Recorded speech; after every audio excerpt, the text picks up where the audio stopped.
Good afternoon, everyone. It's my pleasure to introduce our program for this afternoon, a lecture by Professor Jinah Kim of Harvard University. This lecture is part of a lecture series connected with the exhibition Dharma and Punya, Buddhist Ritual Art of Nepal. We have upcoming lectures that continue into the middle of November, and there is a brochure that lists the dates and details and locations of those programs.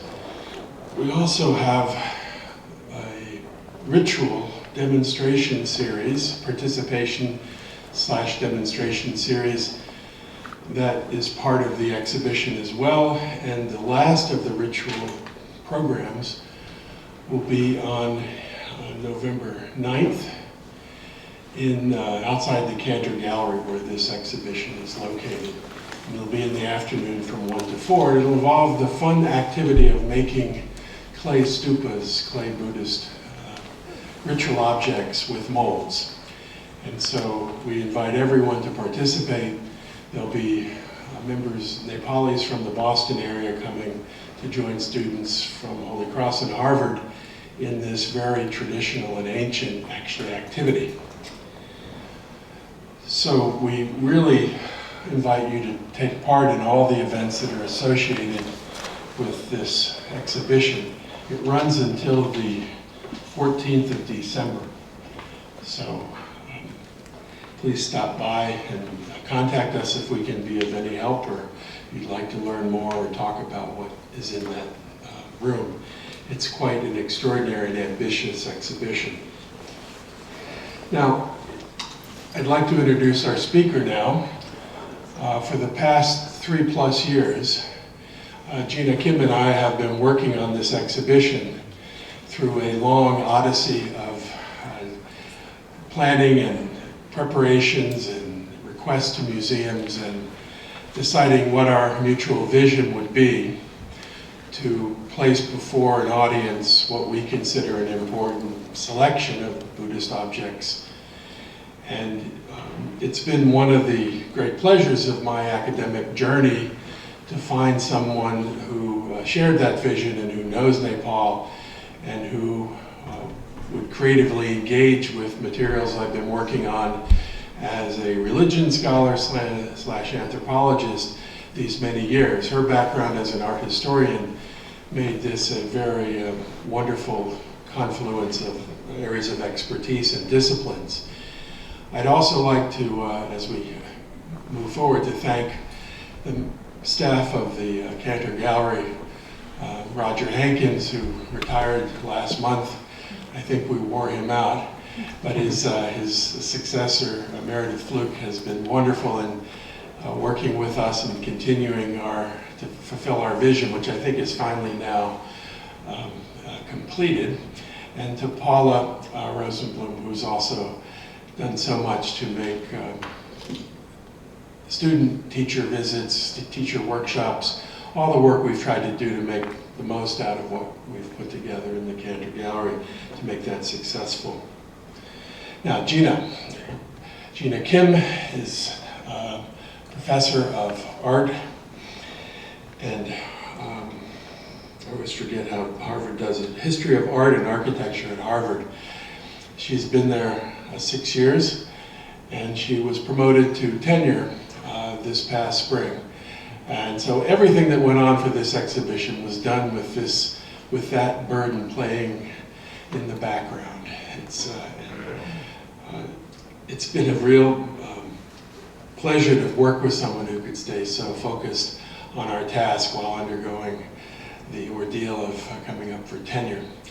Jinah did her PhD at the University of California, Berkeley,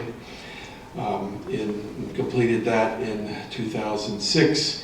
She also held positions at Vanderbilt and Rutgers before coming to Harvard. Her research and teaching interests cover a broad range of topics, and really an extraordinary range of topics. She's interested in the intertextuality of text and image. She's interested in the intersection of art and politics, female representations and patronage, issues regarding reappropriation of sacred objects, and post-colonial discourse in the field of South and Southeast Asian art. She has long been interested in the materiality of sacred objects, and she's been to most archives where Sanskrit texts are preserved around the world. She's lived in India. She had a rich experience in her own native country, Korea, and she brings a wealth of that experience into her teaching and to her intellectual endeavors. Her first book, Receptacle of the Sacred, Illustrated Manuscripts and the Buddhist Book Cult of South Asia, seeing which woke me up to the fact of her existence, not only at all, but at Harvard, and began this collaboration, is a marvelous book for the field of Buddhist studies. It really orients and fulfills an understanding that books, texts were objects of worship, but how and why they were worshipped and how they were ordered by their makers. It's a very important study in the history of Buddhist studies, in my view.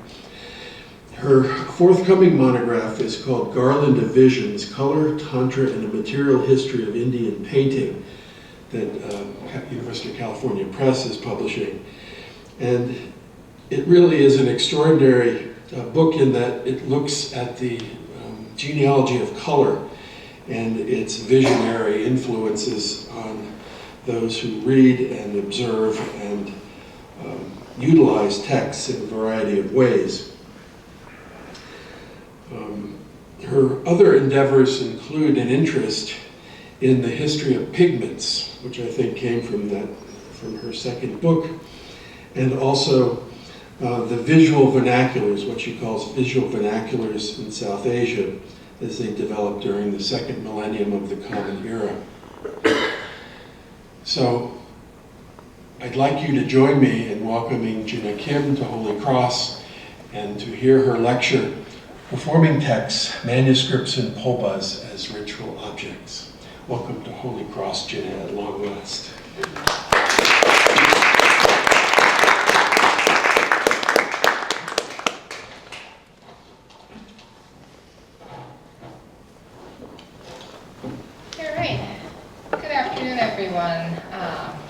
Well, thank you, Todd, for a generous introduction, and thank you all for coming. I know it's such a lovely afternoon, and to just come and get stuck in this dark room, it's a little, you are giving up something to be here, so I appreciate it. And it is wonderful to be here to be giving a talk on my favorite topic, that is manuscripts and scroll paintings, or Paubhas, in the exhibition currently on the Dharma and Punya in the Cantor Art Gallery. Have you all had a chance to visit it? Yeah? I think it's quite extraordinary, if I have to say so myself. And it's been an incredible experience working together with Todd Lewis. It's not every day an art historian gets to work with a religious studies scholar. You would think that would be such a common thing, but to actually collaborate on making an exhibition happen. And I think if Todd didn't propose, and if it's also Holy Cross in the Cantor Art Gallery, that this actually made it possible to have this kind of exhibition. So, and I think if it wasn't for the strong commitment from Roger Hankins, the director emeritus, the Cantor Art Gallery, I don't think it would have been possible to come through, because we had to postpone it several times actually. And throughout those postponements, I also like to actually sort of express my gratitude to all these curators who supported our projects throughout, like Dr. Laura Weinstein at MFA, and Dr. John Henry Rice at the Virginia Museum of Fine Arts, and Dr. Sonia Reed Mace at Cleveland Museum, and also Mr. John Guy at the Metropolitan Museum, who gave a talk to this community earlier in the semester. And so I guess that thank you needs to be sort of said here, and I thank Paula and Meredith for really just holding the torch and actually carrying it out, and thank you so much for really making it go smoothly, and putting it together is one thing and actually making it run is another. So thank you both for the extraordinary amount of work that you have been doing. So, Thank you.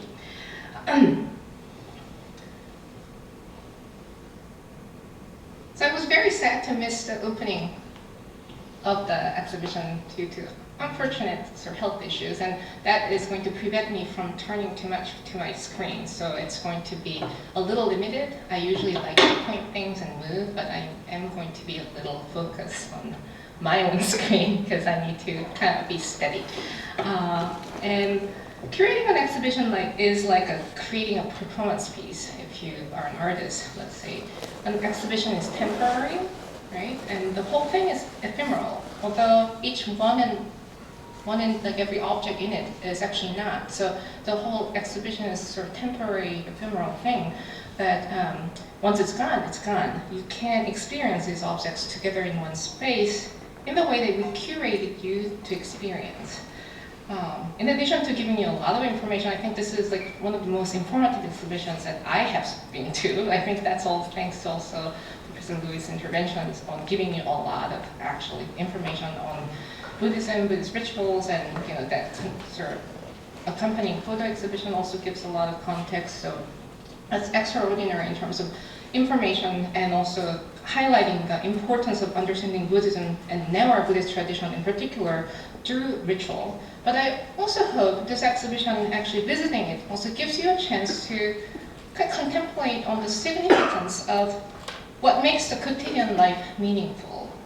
Like think about traces of the small things in your life you do, small rituals that you do in your daily life. So, the things that are pre-ephemeral and kind of quotidian can be very meaningful and powerful in a way because of those acts being so quotidian and sort of being your own ritual, right? So I hope you have a chance to kind of appreciate that from these objects and the way that we curated it. So what I'd like to talk to you about today are two somewhat tangentially related topics: the art of the book in Nepal and the social world in which these manuscripts and Paubhas were ritually used. So on Wednesday, the first day of the fortnight of the waning moon in the month of Paubhas, in Nepal year 225, a monk named Anandabuddhi commissioned a manuscript of the Pancharaksha, a Buddhist text invoking the five protector goddesses to benefit the priest, the teacher, the parents, and all sentient beings in attaining supreme knowledge. The manuscript, referred to as a pustaka or book in the colophon, this is not in the exhibition, unfortunately. We had to kind of limit ourselves to the East Coast collections due to budget. But this extraordinary manuscript is in the collection of San Diego Museum of Art, and it is a typical Sanskrit manuscript from medieval Nepal, prepared on these supple palm leaves, cut to uniform size, strung together through 3 bored holes. And I want you to actually sort of note the format of the manuscript. It's not something that you are used to when you think about a book. A book is, you think like this, you kind of flip through.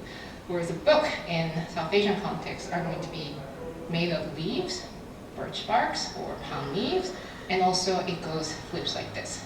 That kind of habitual, so what you do with your book is not universal, actually. You're going to move different ways with a book.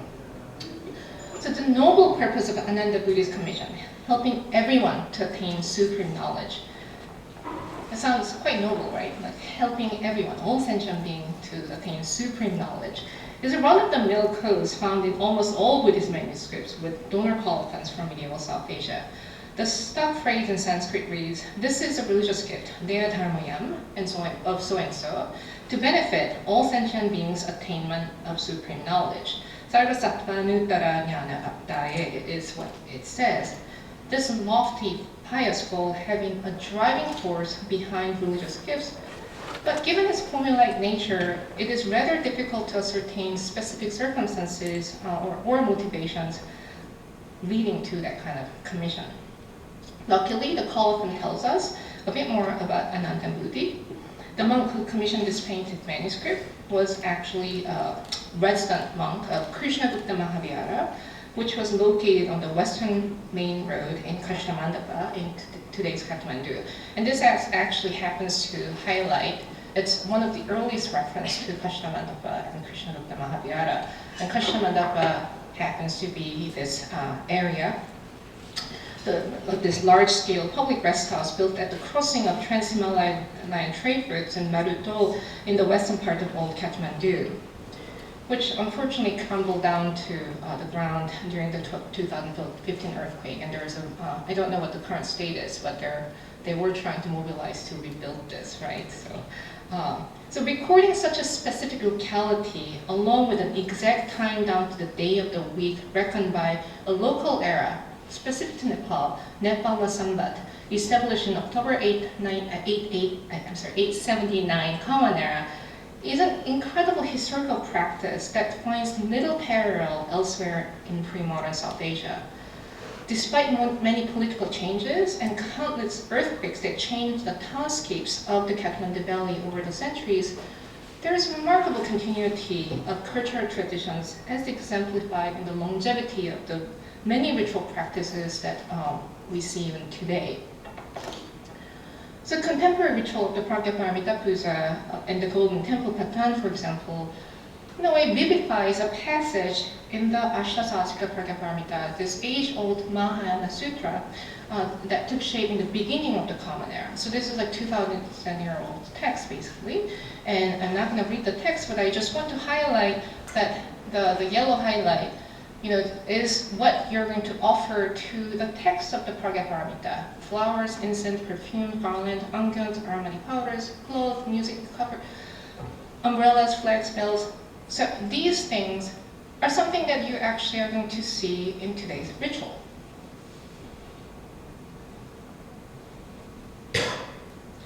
It's just that in this ritual, you actually see on the throne, well, I don't know, well, maybe try it. So that's a manuscript. Oop, maybe I don't try it. Don't try it. Okay, so that's a manuscript on the throne, the 13th century black paper manuscript of the Pragyaparamita. But butter lamps, flowers, sandalwood powder, vermilion, all other visual implements. This is quite the same as what you actually see in this old text, right? And in this context, a manuscript is not only a text to be read, but also a central object of worship. And surviving Buddhist manuscripts from medieval India and Nepal physically bear traces of their use in rituals, as seen in a number of Nepalese manuscripts in this exhibition. So next time you go see the galleries, I want you to actually look for these smudges. And if you actually are so close to these folios as perusing, you actually are going to start seeing fingerprints. And I have many fascination over these fingerprints. I thought, maybe I'll collect these fingerprints and we'll have some sort of social history project going with fingerprints from all these people. And something about fingerprints brings connection to the past, like somebody touched it later in time, and there are many different fingerprints we notice too. So it's kind of fascinating to think about how that actually connects you to the past and people who actually held it, right? So, for example, with this one, you notice, if you start really noticing, you will start seeing these drops that are actually the drops from like sandalwood water that's being kind of splashed on the manuscript during the ritual and things like that.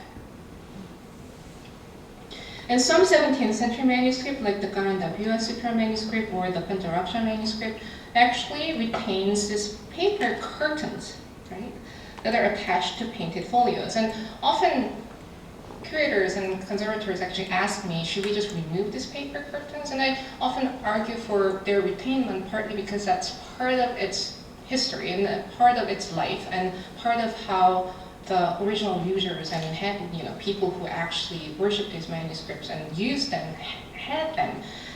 So what they are doing, in a way, is the paper curtains that are attached to painted folios really suggest the manuscript's ritual use, and their also role as houses for deities contained within. So manuscripts are not just a two-dimensional, like the folios are not just two-dimensional like surface. It's actually house of, if you think about manuscript as a book, right, as a three-dimensional thing, the deities kind of are residing within.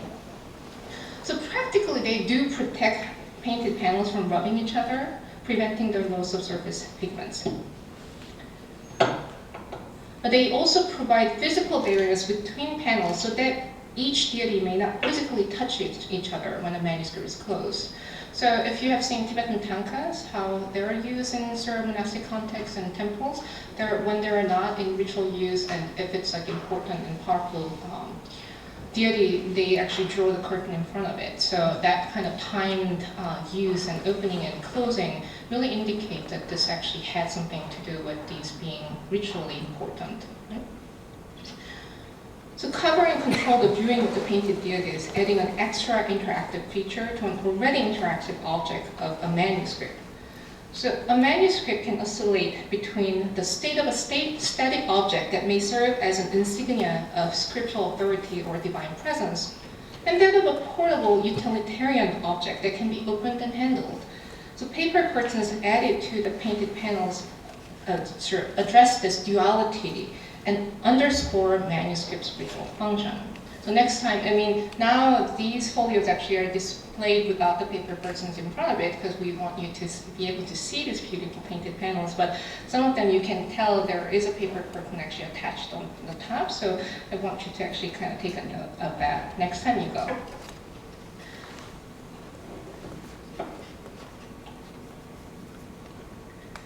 So as I said, it's uncanny resemblance between the offerings in the contemporary Neo Buddhist ritual, particularly the puja, and the practice of venerating book that was described in this age-old Mahayana Sutra, really suggests incredible longevity of the tradition. But on the other hand, we should not overlook important details and differences in our excitement to find the continuity of the grand Indic Buddhist tradition in Nepal. This awareness of the local and the historical has been deeply cultivated throughout time in the Kathmandu Valley, and it is important to be attentive to this historical specificity unique to the valley's cultural matrix. The people's voices recorded in copious inscriptions and colophons surviving in the valley sort of exude this vivid awareness of their own place in the universe and time and space. So a deep sense of historicity in one's own act is expressed in these records, I would argue. So along with the use of this fixed calendarical reckoning system of Nepal Sambat, which really is unparalleled anywhere in South Asia, that's been in use more than over a millennia. And the place of residence of the donor was often identified with very detailed special information. That's what I first noticed when I started sort of collecting all these colophons for the manuscript, is they're very specific about where they're from, and especially down to the door of a big monastery they're attached to. So which side of the door or gateway that they reside in is often identified in these things. So for example, the colophon of this 17th century Karandabhua manuscript in the exhibition tells us that the main donor, Shakya Bhikshu Jayaraja, was in the town of Subarnaranali, which is an old name for the northern quadrant of the late Malla era city of Kathmandu, in Navagraha Atoll, which probably refers to the Navatul, and the name of the Mahavihara is Shantigata Mahavihara, which may be identified as Sigaba in Kathmandu. So we actually have a very specific down-to-point place that's identified. Such historical specificity in recording one's ritual action appears from as early as the 11th century in Nepalese Buddhist manuscripts, where donated colophons often have more historical information than their counterparts prepared elsewhere in South Asia. So many Paubhas and manuscripts from Nepal also depict scenes of rituals, and that's sort of part of the reason why I really was excited about doing this exhibition, that you can really highlight the people in these whole production of art, either along the bottom of the painting or on the last folio in the case of manuscript. Inclusion of ritual scenes in religious donations was in practice elsewhere in South Asia, as seen in numerous stone sculptures from Buddhist and Hindu contexts or Buddhist pilgrim sites in eastern India that bear such scenes on the bottom register. And inclusion of these sort of practitioner is sort of recommended in Manjushri Mulakalpa, an important esoteric Buddhist ritual manual of the 8th century or earlier. And in Making a Patta, that's the sort of Sanskrit term for Paubha, the practitioner is to be portrayed in in it, on the bottom, register paying homage to the whole assembly above. So that goes back to much older tradition, this sort of schema of having a patron or donor or a devotee represented. But in Nepal, these scenes make exceptionally clear references to lived realities by depicting with care ritual implements and paraphernalia, offerings, furnishings, and costumes, and rich textiles. So these scenes provide us a window into the cultural world people lived in, as seen in a number of objects in the exhibition. So I really do want you to start paying attention to what they're wearing, or what's furnishing, what's like around them in a way. So why was the Paubha of the goddess Vasundhara and her retinue painted? Or why was this elaborate painted manuscript of Pancharaksha made? And how were they used? Well, I'm not going to be able to tell you why or how people responded emotionally and aesthetically, right, when they were initially installed, but written records and visual depictions of their ritual use help explore patrons' motivations and the social world that they lived in. So as another Buddhist manuscript often declares, these objects were created to generate religious merit, or punya. That's our key word. Punya is a key word. Or good karma on behalf of the patrons.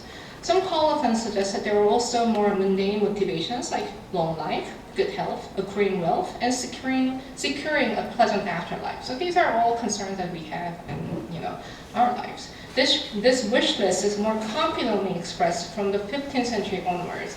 So in earlier manuscripts, you actually have a kind of stock phrase, and then 15th century onwards, there is a sort of change in attitude. They start putting their own wishes more and more. So here let me turn to the art of the book as it developed in the Kathmandu Valley. So Nepal, when I say Nepal today, in this lecture's context, is going to be Nepal Mandala, the Kathmandu Valley. And Nepal was an early and important center for Sanskrit manuscript production, showing remarkable advancement in the art of miniature painting from as early as the 10th century or even earlier. Many important Sanskrit texts of medieval Indic religions, especially of tantric traditions, are known and edited from surviving manuscript from Nepal, and in most cases, almost all earliest known specimens actually survive only from Nepal. There seems to have been a high number of talented scribes and manuscript makers who developed the art of the poti format, this kind of rectangular format manuscript to a new level. And this is what I emphasize in my forthcoming book as well, that Nepal was such a center, actually. It wasn't really periphery, it was actually such a center for manuscript production. Scribal proficiency, not only in the cosmopolitan script, the Sita Matrika-based Kutila, or sometimes called Ranjana, the ornamental script. So on the screen you have, on the far left corner is a manuscript from Vikramshila Monastery in India, whereas the others are from Nepal. And you can see that they were quite fine hand and sort of trained in actually writing in this ornamental script or formal script, which is actually based on sort of this cosmopolitan script, what will become very popular in East Asia as a Siddham. But also in more local script in the same time, like Bujimo, which is sort of often in India people call it, this is Newari hand or Newari script, but sort of it is supposed to signal this actually comes from Nepal. Right? So this is also noticeable in many Nepalese manuscripts of the 11th through the 13th century. The art of miniature painting also developed in earnest in the valley from the turn of the 11th century, nearly simultaneously as in eastern India, or even earlier in terms of surviving examples.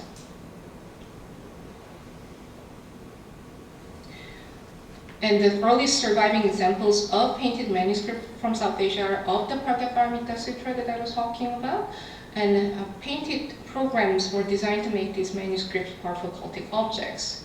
And I want to emphasize, so this is a folio from the Gandhabhya Sutra, another Mahayana Sutra, an important Mahayana Sutra. This is the only surviving painted Gandhabhya Sutra that date from this early in time period. There are later ones, but it's the only known surviving Sanskrit manuscript that's known so far.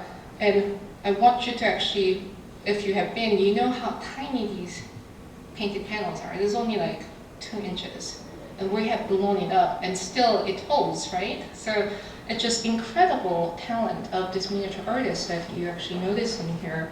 That it really, the manuscript here, the Gandhabhya Sutra manuscript, really demonstrate the virtuosity of Nepalese manuscript makers in manuscript painting and pictorial narration. I say pictorial narration partly because it really does tell you something, although it's not a typical narrative telling style in a way, that the narrative is told in an interesting way actually. So these painted folios that you see on the screen once belonged to a sumptuously illustrated manuscript of the Gandhabhya that must have been prepared with at least 350 palm leaf folios. It somehow entered the art market in the late 1950s, and according to Edvard Allinger's study that was published, I think in 2011 maybe, there are 38 painted folios known in various Western art collections. And this exhibition brings that number to 42, with 4 additional folios from the Harbor Art Museums. So the Gandhabhya Sutra is, as I mentioned, is an important late Mahayana sutra that centers around the spiritual journey of Sudana, this lay male devotee who goes on a journey to find the right teacher to guide him to the right path to enlightenment, right? And it is filled, the text is filled with sort of rich description of visual transformation, let's put it that way. Unfortunately, no colophon page is known from this unusual manuscript, and it seems likely, it has always been proposed as sort of 12th century manuscript, but I think it's likely it might actually date to the late 11th century, given sort of how closely this technique of, you see the background, that the stifling dots, right? That's, I mean, if you see it in person, this like minute, you have to believe the story of squirrel hair brush, like a single squirrel hair brush kind of story, that to make that minute dot happen. And I don't know if you can see the panel on the left is actually a manuscript now in Daejeon Society Kolkata. This is a dated manuscript that dates 2071, and it uses sort of a similar technique of stifling. The quality of the photo doesn't let you see, but if you see it in person, it really does have that technique, and that's sort of common. And so because we don't have any date for that manuscript, and you kind of have to rely on art historical evidence to sort of suggest a rough date, and I would be kind of willing to push it a little bit earlier than what everyone else has said about this manuscript. Because it's just exceptional in proportion, kind of everything about it is quite exceptional. Its tonality, conscious color application, and just expressive trim and physiognomic feature, these kind of go well with the manuscript that you see on the left. So I have been sort of pushing it to be a little bit of an earlier date. So the paintings in the Gandhabhya as a sutra, if you read it, it's filled with this transformation, the kind of visions. But then it's not a really dynamic narrative. Like Sudana goes to visit different teachers, right? He's just seeking different teachers. It's just, so if you're thinking about how do you represent this narrative, he meets somebody, like, and it doesn't make a like fun storytelling. It's visually sort of the description of the visions that kind of come with these teachers are quite phenomenal, but it doesn't actually give you a lot of adventure stories to depict. And what's incredible is this painting and paintings in the Gandhabhya manuscript convey such a vivid sense of animation and emotional charge, so that each painted scene, even if it's like tiny, it's only like 1/10 of the page or like 1/15 of the page. I was trying to do the math of the page length. I think it's 1/10. Challenging my own math capacity here. Anyway, so you just get a sense this, like even if it's tiny icon, it really fills the whole page if you start looking at it, right? So on folio 19 here, you have a Bodhisattva seated on a flower patterned orange cushion, right? And he's sort of rendered bedecked golden jewelry and, wearing a sash and lower garment. It's textile, the attention to textile that's given here is just incredible. And then you would think, so see how his eyes are kind of focused and like he's cross-eyed a little bit? I think this is actually intentional. So in a way, the unnamed artist animated him so that it seems that the Bodhisattva was captured at just the moment of raising his right hand to form a gesture of instruction while emerging from an intense state of samadhi, the sort of state of that sort of concentration, as suggested by his cross eyes. And this is sort of the scene that's happening in the text in a way. That's like chapter 1 actually described. This is like these panels are in chapter 1. This is kind of leading up to bodhisattvas being like wondrous, like being wowed by this wondrous vision of Mahavairochana, kind of conjuring up these marvelous buildings and jewel-filled structures. The Guttagaras is the term that's used, these towers that are just filled with jewels, kind of going up in the air. That's kind of marvelous, miraculous sight, and they kind of go really marvel at it, and that's sort of what's happening.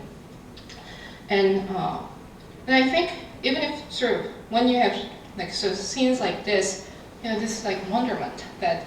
So it might not be really exactly what the text is saying, that these two figures is wondering. Like it's not the dramative personae that's represented here. It's really kind of conveying a sense of wonder that's actually sort of the text is about. So it's not directly translating what the text is exactly to the word, but it really conveys a sense that this chapter is conveying.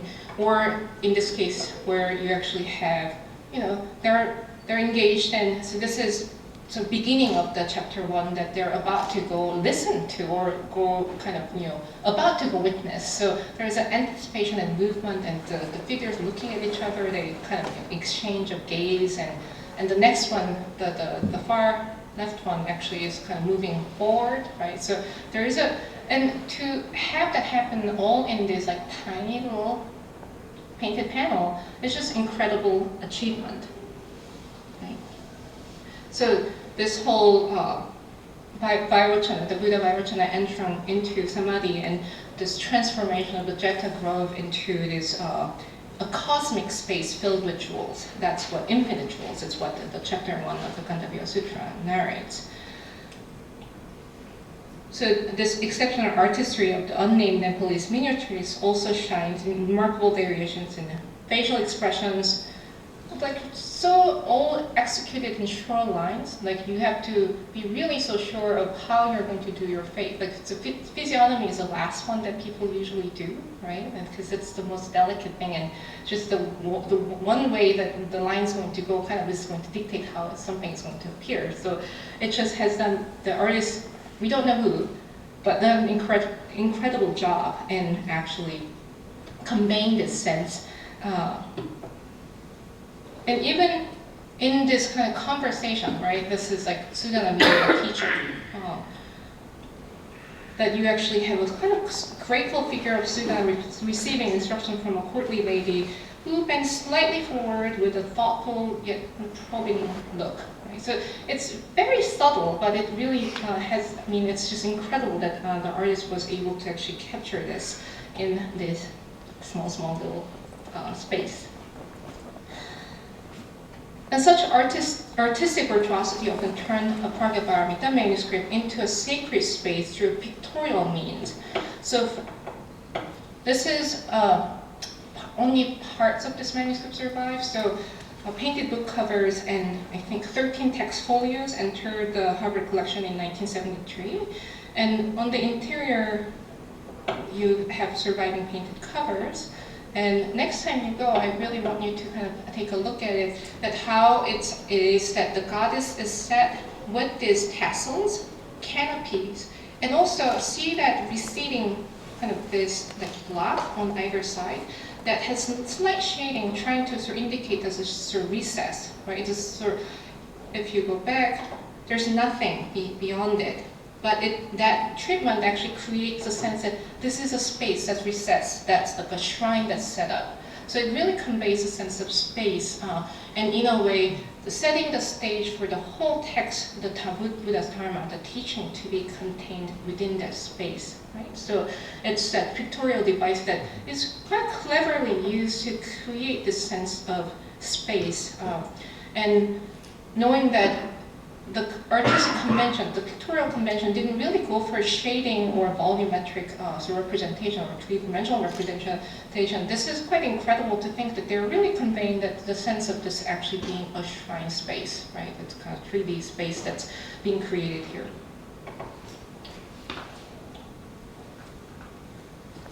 So it almost feels like an altar or platform where the deity, the Pragyaparamita and the Buddha sits on either side. So the text in between these two covers provides a physical as well as literal space that holds the Dharma, which is framed by the goddess Pragyaparamita and the preaching Buddha installed inside a sort of book temple, as I would call it.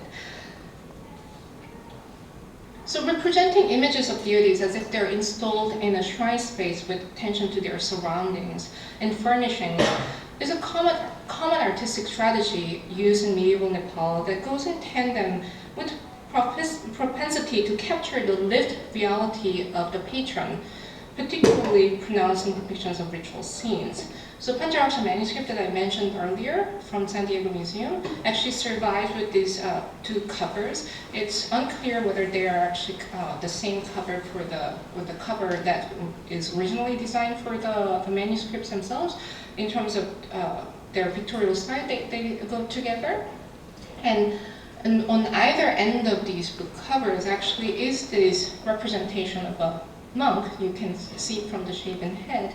What's incredible, and along with, see how they had the sort of hanging and the canopies and sort of the lamp. So these ritual accoutrements are always represented with, it's not just the deity that's represented, that's the setup, the whole setup that would having a setup for statues that are built in a shrine for people to actually do daily or their veneration in opportune times.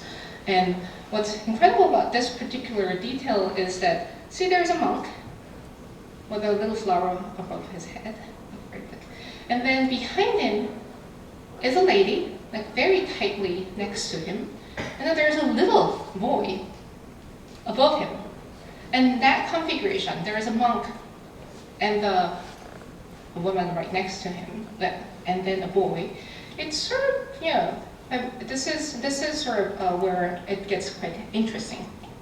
I think there's a tantalizing possibility that these miniature paintings of ritual scenes offer a vignette to understand historical changes that the Buddhist social system went through in medieval Nepal, such as the institutionalization of the married householder monks, the Vajracharyas and Shakyas, who became the caste-defined Sangha in Nepal, who still constitute the backbone of Newar Buddhism. So what I'm suggesting is it possible that there is a family, a monk with his wife and a son. A rare, beautifully prepared mid-12th century black paper manuscript, the Pragyaparamita, bears an interesting precedent to many layered depictions of Vajracharya ritualists in action, as you see in as we will see in what we see in the exhibition. So this one, I was just shocked to see this manuscript in person because I've seen this manuscript only as a microfilm in National Archive when I was in Nepal in 2004. And by chance, Professor Lewis happened to know the person who had inherited this and actually was able to see it in person. And it's incredible to actually encounter something that you have only seen in a microfilm that come to life, and it's actually like whole manuscript that has incredible details. And I have to thank Nirmal for letting me actually see this. And Nirmal and Vanmataladar for actually accommodating me to see this manuscript. So on folio 312, this is her last folio, where the colophon begins, a painted panel in the center occupies more than 1/3 of the page, and it captures a family portrait, not only of the patron, who had a lovely family of 7, and you have to pay attention to like the wives actually have all these like beautiful textiles and jewelries on them, right? But also a Buddhist teacher on the mirror's left. Right? A Buddhist master, bare-chested, wearing a flat and white hat with upturned flaps, right? Sits on an elaborate throne, sort of throne-like seat, let's say. And he holds his hands, it's important. This gesture, by now, is codified to signify this is preaching, right? How do you even sort of, make an iconography out of how do you convey somebody's preaching, right? There are many ways that, you can go down the road of going through iconography of different ways that preaching can be sort of pictorialized or made into iconography. But in Buddhist tradition, early on, they determined this is the best way because nobody else had it. That in a way, this is turning the wheel of the Dharma. Right? And that's referencing way back to the original teacher, the Buddha Shakyamuni, who actually had preached the first sermon at Sarnath. So there's a long history, and when you see that gesture, you know this is preaching at this point, right? So I have a teacher who, and his bent leg is supported by yoga patta. Again, this is also a convention that's actually depicted to indicate ritual and sort of spiritual hierarchy. So teachers are always the one with the yoga patta that actually have a back support system, whereas the disciples will always be, or the spiritually lower ranking will be always not without the yoga patta. Right behind him, seated on the same raised seat, is a woman sumptuously dressed in beautiful textiles and bedecked with ornaments. And if you compare her, texture dress and the ornaments with the wives, I think she got the best deal in town, I have to say. So, and between them, below their seat, is a small boy who is offering a cup to the master. Is it possible that the boy is his son? I don't know. But this incredible painting, with such meticulously rendered detail, may depict a married householder Buddhist Vajracharya teacher in mid-12th century Nepal. He could preach to the laity, and the whole family, including his wife and his son, likely received homage from the patron's family, and assumed that could also occur today. Along with textiles, ornaments, furnishing that can be found in surviving material records, the reference to the lived world is also clear in the depiction of the material world of the ritual. So you actually have the Guru Mandala Puja that's actually laid out in front of them, and also under, so the rectangular thing on that yellow throne is a manuscript, right? And there is also Kunti, the water vessel above, right? So it really makes a reference to the lived world of these people. This rare depiction of a Buddhist master with his wife, as I call her, raises a question regarding the status of women in medieval Nara Buddhist communities and how it may have changed over time. So this is one of the opening pieces in the exhibition. When you go in, it's on the left side.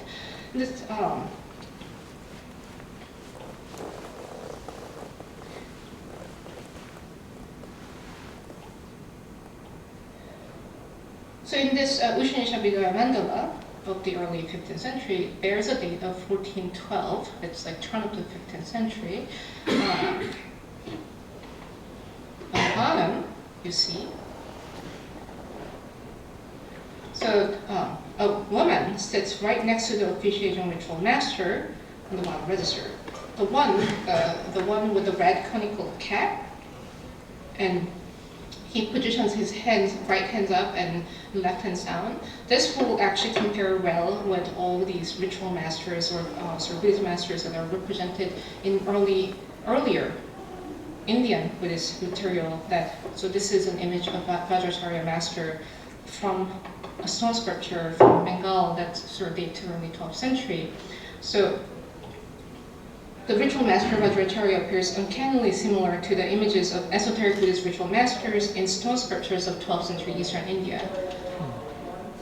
But I want to actually sort of draw your attention to, of course, the guy is the most important there, but there is a lady right behind him. And the woman wearing a brilliant red blouse behind him sits knee to knee with the ritual master in the same cross-legged position. It's actually important that she's not kneeling. She's actually cross-legged position. And she holds her right hand up like this, right? In an authoritative sort of gesture of instruction. Here, I don't know what the story is. She seems to have been a crucial part of the ritual. And in most Paubhas and manuscript paintings of 1500 or later, the officiating Vajracharya, so this is what I'm trying to point out, that 15th century, you have that still, that woman is part of the ritual as an authoritative figure, but already in this particular painting, this is 1552, this is now that we're in the 16th century, and by the way, if you actually have a chance to go to the exhibition website, there's a great sort of timeline that you can actually locate all these objects in the sort of the scale of where, when they were made, right? So, in this Paubha, it's actually in the very back corner. Again, the bottom corner will have, and you heard a wonderful lecture about this Ginari Jataka. I'm not going to talk about Ginari Jataka. If you're here to listen to that, you missed the opportunity because I'm not the one to tell you that story.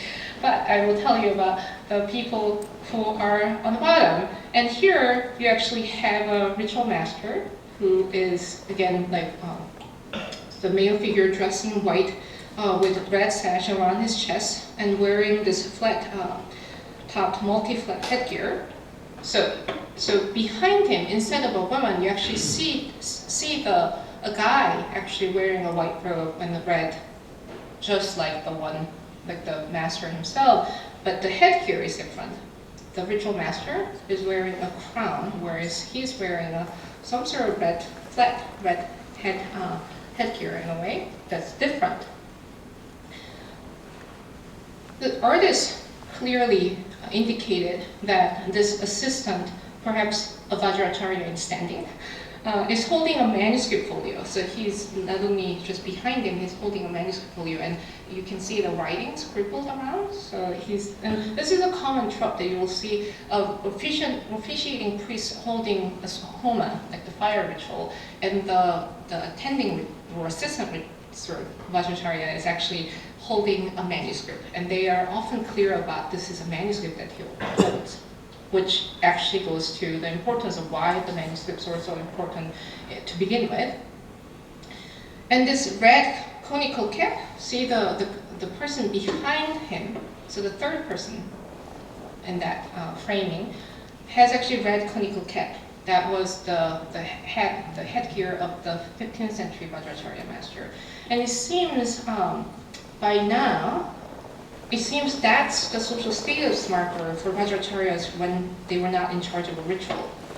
So a slightly earlier Paubha that dates the late 15th century, now in the Los Angeles County Museum of Art, sort of supports this identification. So this actually has, again, no longer the wife, you actually have the priest attending and holding a manuscript, and so when, you know, the main Vajracharya is wearing the crown, whereas the one behind him, the attending, is wearing this conical cap, and the donors that are represented here in this incredible sort of Paubha actually has this red conical cap, right? And it survives with the colophon on the bottom, as you actually see here. And I have to kind of point out, if this painting could generate sound of the scene that it captured, I know that if you go ethnographic research, or like you actually have videos of these rituals that are being projected in our gallery, you know this is, it's not a silent matter. It's very, very, you know, sound and you know, all the sensory kind of stimulations happen. So it would have been a very, like, you know, sound-rich environment with, you know, ringing the bell, muttering the mantra, simultaneous recitation of the text would have been a cacophony of sound that just, you know, the painting is trying to tell you, but not necessarily, you just have to use your mind ear to listen to. The colophon on the bottom gives a date and some fascinating information regarding the painting's making.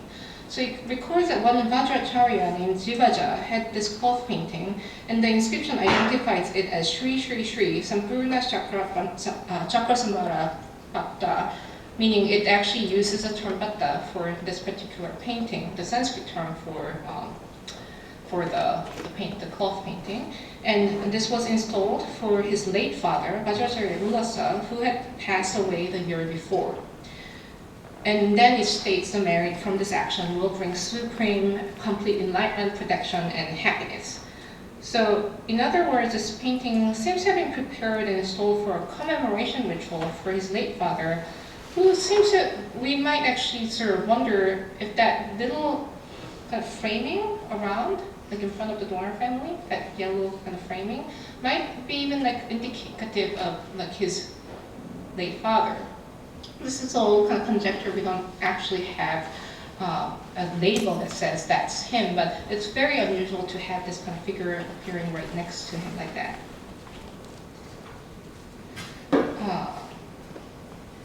So it seems likely that the red conical caps worn by male members of the donor group in the Kinari Jataka painting suggest sponsorship by then hereditary Vajracharya family. So when you see red conical cap in these paintings from 15th century onward, you kind of have a sense that this is sort of family of Vajracharya that's doing sponsoring. So the great art of the book acquired a new momentum during the 17th century, a period when Nepal's vernacular identity was clearly articulated and expressed in art and literature. The Valley was one of the earliest, if not the first, manuscript production centers in South Asia where scribes started using paper in manuscript production. And that's what I'm actually working on as one of my next projects that I got going. And in a practice seen in the mid-12th century black paper manuscript that we sort of have seen earlier. Paper as medium for manuscript making actually took over from palm leaf as bookmaking material in the Kathmandu Valley by the end of the 16th century. And we have to note Nepalese paper is handmade plant-based, whereas the paper that's being introduced elsewhere in South Asia, coming through Islamic route, actually is a rag paper. So it actually uses the sort of discard rag to make paper, so that there's a material difference there. And a serious adoption of paper across South Asia came in the midst of many changes to the social and political structure that sustained the production of manuscripts in their ritual use. So the institution of an hereditary Buddhist Sangha of Vajracharya and Shakyas took its current form during this late Malla period, especially during the 17th century and onwards. And many paper manuscripts were commissioned and prepared during the 17th century, as we have 4 manuscripts from the 17th century in our exhibition.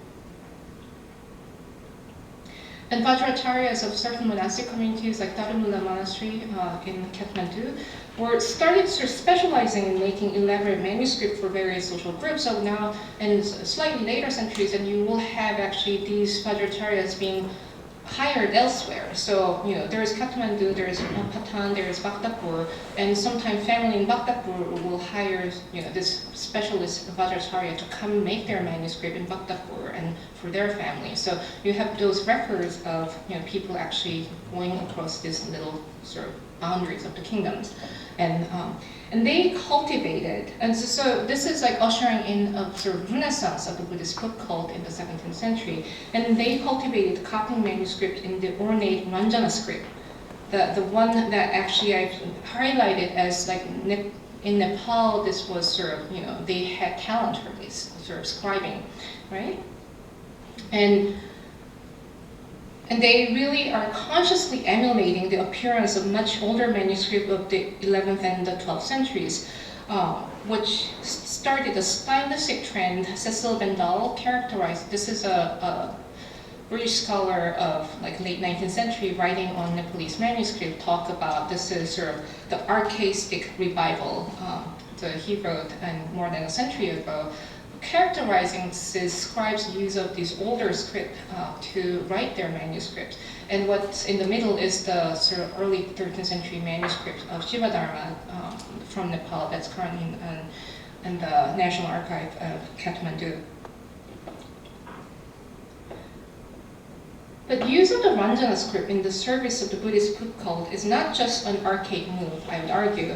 Whether it is a hearkening back to the tradition in search of one's root, an orthodox practice that would confer authority to those who mastered it. Ranjana or Lansa in Tibetan context, developed from the calligraphic writing seen in Buddhist Sanskrit palm leaf manuscripts and relates closely with the Siddham letters used in esoteric Buddhist practices in East Asia, and all of which are kin to the Siddhamatrika script that is known and used in northern India from the 8th century onwards. So in this transcultural context of Buddhism movement across Asia, the script signifies, the Siddham script signifies the Indic, thus, like more precisely, the cosmopolitan Sanskritic culture, and it was and still is held in great esteem. The Siddham letters are held in great esteem. And reviving the script for making Buddhist manuscripts of the Pancharaksha goddesses in the 17th century Nepal, a period when Hindu kings like Siddhi Narasimha Malla pursued cultural reforms that are really codifying the sort of Hindu kingdom idea there in the 17th century. And this should be understood as one of the ways that social elites in Newar Buddhist communities sought to establish religious authority by demonstrating their mastery of the great Sanskritic culture and the Buddhist tradition's antiquity. So that's why I think it's important to kind of remember these are actually not just archaic revival. I think it's a conscious move that they're really kind of cashing on their heritage in a way. So a Pancharaksha manuscript from the Freer Zechler collection, prepared during the reign of Jayavrata in Kathmandu, bears a colophon that uses an old Sanskrit donative formula, the Dharma. And this kind of starts going away, yet this is consciously using this formula to, I think, really make that connection. They have sort of authoritative understanding of sort of Sanskrit culture, and they are the sort of like kind of inheritor of this great tradition. But of course, these efforts to follow in the footsteps of Sanskrit manuscript makers of the distant past did not necessarily mask the vernacularizing tendency in language that developed over the centuries. So in the case of the Pancharaksha manuscript, this one, with the bottom is the donor colophon, you see? The language of the colophon quickly gives away its local context of the 17th century Nepal. This, for example, they use the terminology like Shakya Bhikshu and Paramurpashaka, which would be, Paramurpashaka is a like foremost laity. Shakya Bhikshu in earlier tradition in Buddhist world would have been a celibate monk, where you have a foremost laity and the celibate monk, Shakya Bhikshu, coming together as a title for somebody. This is going to be great layman and ordained monk, respectively. It had been unlikely in medieval Buddhist monastic context of South Asia, but these terms became a common parlance in 17th century Newar Buddhist communities, offering a testimony to the domestication of the Buddhist monastic system in the valley. And vernacular inflection is also clear in various ways. Certain sounds are transcribed indelibly, reflecting the spoken language's tendency to simplify and shorten. So a lot of the terms that you start transcribing then realize is actually, they meant ra than la, but they went for just like shortened vowels or shortened, sort of easier to pronounce consonants. So there is a vernacularization in language.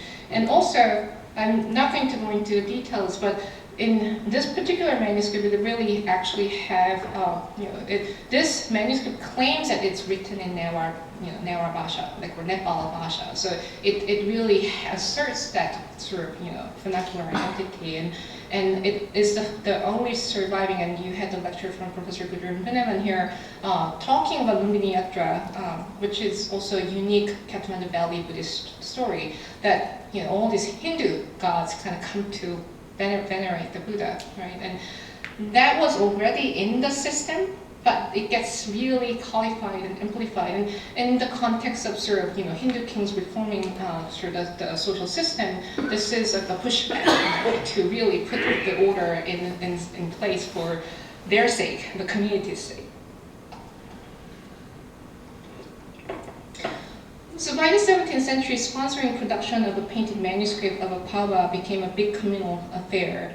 although only one single male donor is identified in the Sanskrit donor formula here, but the colophon statement then continues. So you have a Sanskrit donor colophon that only has a male name, male main donor.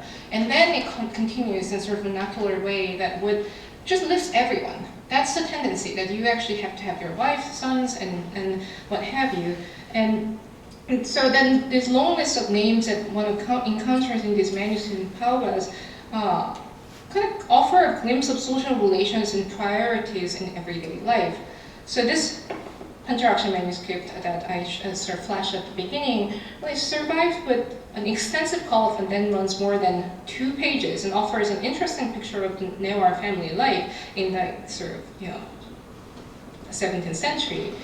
And this was made during the reign of Jayapratabhamala by none other than a scribe from Darumala Mahavihara, this Mahavihara that's very well known for its manuscript production. And this list of donors unusually start with the matriarch of the family. Instead of the male donor, it actually starts with the mother of the main donor. So I'm not going to read all the names, but it's interesting that you actually have the mother and him. And it's also interesting you actually have, the list actually continues with kind of all the blood relations of the main donor kind of laid down here with the names. And they were resident of Manjushinaka Mahavihara, which is today's Bikamabaha under Onbaha, one of the Shakyabahas of the Kathmandu Valley. And it seems, gleaned from that information, it seems that Jivachandra lived with his mother and his maternal uncle's family. So his mother and his uncle is named, and along with his unmarried nephew, and he and his wife Mangala Lakshmi only had daughters, it seems. So, and often there are some interesting sort of gender dynamics that goes in these colophons, that there are often people who actually wish for sons, I guess, that are identifying they only have daughters. But it's again, like wishing for sons, it's something that people wanted, and sort of even in the 17th century, the Kathmandu Valley. And here, the male figure dressed in white without any headgear, who holds an incense stick, maybe he is the main donor, Jivachandra, and 2 women facing him and sort of are differentiating the size and sort of suggesting they may represent, they didn't go for the whole family portrait, but they kind of might have actually selected the main donor and maybe 2 generations of women.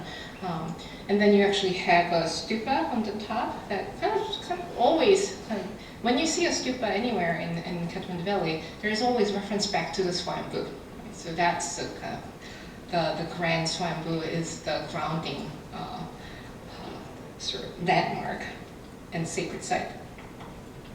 And another early 18th century painted manuscript in this exhibition features an even longer colophon. And this is a manuscript of 12 dharanis offering protection against calamities, so pancharakshas, and saptavara, the daily well-being. So it's like 7 ritual texts that is to be recited every day, and so each deity is identified here. And this was prepared by a Vajracharya named Vilama Dada from the Bhaskara. Well, I'm not going to read the whole name, but it's Itumbaha in Kathmandu. And donors were residents of Patan. So you actually have, again, like the same Kathmandu was where like sort of scribes or Vajracharyas who can actually make this kind of manuscript, and all sorts of customers came to ask for their service, it seems. And this actually identifies at least 6 individuals, starting with the main donor, Shakya Bhikshu Sri Lanadeva and his mother. And well, you actually have like whole family gathered around, and I've always tried to match them with the colophon, and often 1 or 2 is left out, even if you do all the matching with gender and the sort of the social hierarchy. And it's an interesting sort of pictorial rendition of the family dynamic in a way. I'm coming to an end. Like I know you've been sitting so patiently for like over an hour now. So Grand Paubha of Vasundhara Mandala was prepared in 1777 as the rulers of the newly arrived Shah dynasty established their order in the valley. The goddess Vasundhara's mandala fills at least 80% of the pictorial space, and the bottom is where we're interested, right? The entire bottom register is populated by a scene of a ritual set against a red backdrop. This is a departure from earlier convention because in earlier Paubhas, the central portion of the bottom register was reserved to depict auspicious motifs of the 7 jewels of the universal monarch, or protector or wish-granting deities continue the program developed in India. So this is sort of a new thing that they're trying, that they actually took over the whole bottom layer to depict the ritual. The human world kind of takes over the whole bottom. And in the center is the stupa under canopy, right? And that's kind of, what you actually see in every Bahal actually has a stupa in the center. And there are stupas in the center that actually survive with the canopy. And sometimes the canopy is installed for ritual purposes. So it is really kind of bringing the lived world to the pictorial world. And the officiating Vajracharya sits tall on a raised seat facing a stupa, and the ritual fire burns in front of him. And he's shown ringing a bell, right? You can really hear it now. And I think the videos actually kind of help you really hear this in a way. And he's holding a ghee ladle, right? He's going to pour the ghee to the fire going to crackle, right? So that's sort of what's captured here. And unlike the Vajracharya depicted in paintings from previous centuries, if you compare them, you notice now Vajracharya and his assistant, who the painter cleverly actually put on the other side instead of behind him, right? And that they're actually dressed in finery. That it seems they might actually even given like fine garment to wear for the ritual that's being done here. There is an inscription that survives, and it actually identifies the main donor as Sri Bhikshu Brahmanandra, who was a resident of Kitipunya Mahavihara. And the inscription names 14 members of his family, including himself and his wife Lakshmi, who might be these two right behind the main ritualist, right? And it's interesting that he's actually shown as wearing a blue cap with a tiny little stupa on top, and that's going to be the blue cap that's worn by Ajus even today. That's actually worn. And the couple's 4 sons are represented on the other side. With it seems only two of them are married, so there are 2 wives, right? And then there is a grandson behind. And it's interesting that there are actually 4 grandsons mentioned in the painting, and there's an extra male member in this. And I always wonder if there's person, always a boy or like a man in the household that does run all the errands as part of a family member that gets depicted. On the other hand, I don't know what to make of the extra male member, but on the other hand, it's actually missing the daughters of him, the main donor, who actually is named in the, but they're not identified here, so you actually have a sense that maybe they actually have given the money to do the ritual, but they missed the day or something. So it's some sort of mishap that happened, that they got, if they missed the day of the photograph, that they just didn't get depicted in here. Of course, painting does not literally capture the very moment of the ritual in time as a photograph of a ritual would. But even in a photograph, you are constructing a world that you are trying to capture. So insisting that these paintings of ritual scenes are historical records of the lived reality of the people may seem rather misguided. These paintings are highly stylized and show no interest in mimetic naturalism.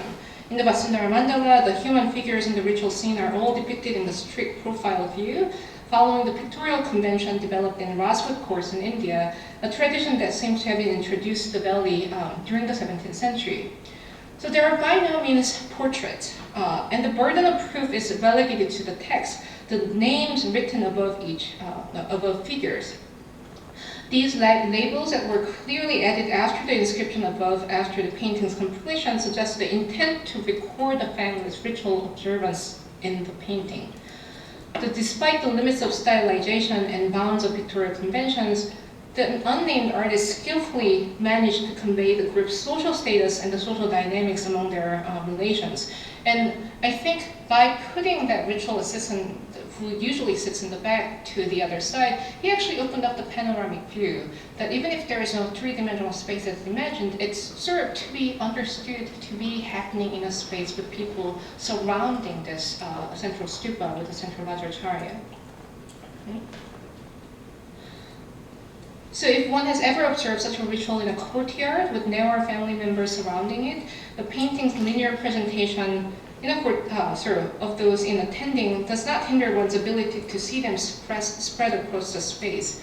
So the painting's reference to the ritual observance as practiced by the family would have it not lost to those who participated in it and those who are part of this social world. So if this is a family heirloom that goes down the generation, maybe it actually carry that memory and stories about that uncle or that grandfather who actually did this ritual. It would have served the subsequent generations of the family not only as an important ritual object of worship, but also as a record of the past with stories of the family to tell. So you've been an incredible audience for over an hour of me yapping, and thank you for your attention.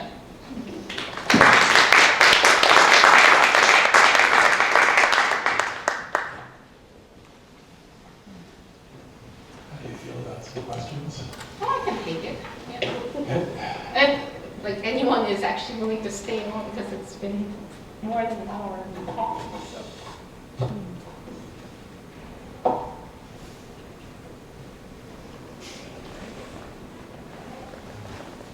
First of all, thank you so much for a very illuminating talk and as well your of being able to move around. It totally changed my perspective of how manuscripts can be used to draw on social history and understand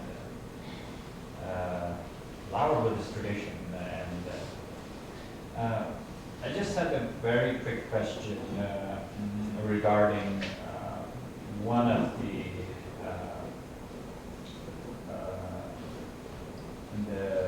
paintings just prior to the Kinnari Jataka. Ah, okay.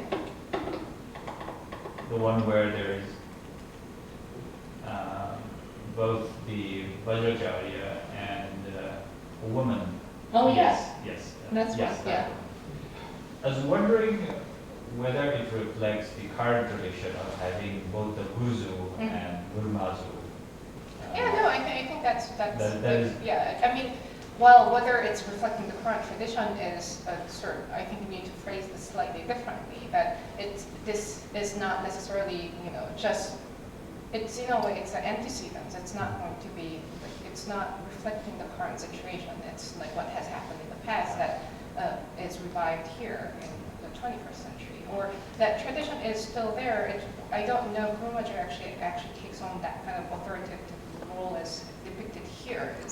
Because often after this moment, in pictorial depictions, these wives or women actually kind of disappear to the background. They are actually always in the back, or they don't appear in the painting. So, and even as patrons, there's always a gendered representation. You actually have male members and followed by the female members, right? So you have this very clear gender dichotomy that's played out, whereas that particular painting, I mean, I was so excited that I kept looking at it. It's a woman, like it is a woman, and I just was marveled that actually that's what's happening until the 15th century. And yeah, I don't know what Rumaj's role is in today's ritual context, but I know they get veneration. I don't know how much of ritual agency they have in actual practice, but apparently in the 15th century, until the 15th century, there was, or the turn of the 15th century, there was a tradition that actually put both of them at kind of the level of authority. Well, I would say Guru Maharaj still holds a prominent position, right, because as part of a Buddhist family, when Vajracharyas officiate our Shraddha rituals, the Guru Maharaj actually knows more than right. sometimes. No, I think cases. I don't think it changed. It's just that representation-wise, you don't see them. Like it's after this point, you don't see them. It's somehow they're in the background, and it's not, and it might actually have something to do with tantric initiation that involve the wives and then, or the female partners, and then that seems to have also kind of gone away. And there is an exotericization of this tradition, the Quadracharya tradition, I think, post this moment. That's, I think, that needs to be investigated further to understand why that, like, the one that doesn't seem to be on the forefront, like this particular example. And yeah, I'm still looking for, like, I'm always looking for women in action, so that's what. Questions, comments? Yes. Hello. In the class that Professor Lewis is teaching in conjunction with this exhibit, we were talking about the pratistha ritual that's used for consecrating or rather deifying images or pieces of artwork. Is there a process or is the same ritual used for like the spiritual activation of these manuscripts? Is there a, like, do they become like from just a secular type book to a ritual object? No, so practitioner rituals that are prescribed for objects, like the images, are also prescribed for books. So, like Buddhist books, that it's not just any secular book, it's actually scripture, right? So, and the 12th century ritual manual of Vajramali of the of Abhayakara Gupta, the Indian Buddhist master, actually writes about different types of ritual, practitioner rituals, including the one that's done for the book, the one done for the monastery, the one done for the mala, the one done for the image, the one done for the Paubhas, the one done for the book. So book is part of this ritual system. The esoteric Buddhist system really develops this very elaborate ritual language, and book there's a book ritual that's already prescribed in the sort of, and recorded in the 12th century. Yeah, there is, and even today, like when before the purgatory, the ritual, there's always calling the goddess to come in and then like to leave. So there is a moment of again like activating that text.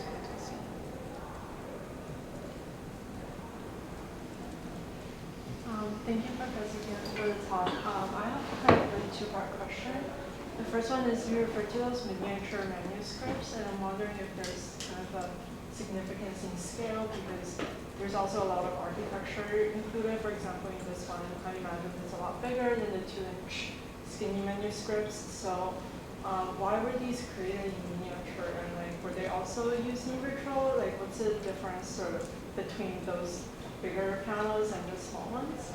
And I guess my second question is sort of, you mentioned like the social religious sort of aspect of, you know, what monks practiced during this time. Were they married? Did they possibly have families? And I'm wondering like the role of family, or the sort of what we understand as the nuclear family in these ritual practices, and like whether that kind of social structure also played a role.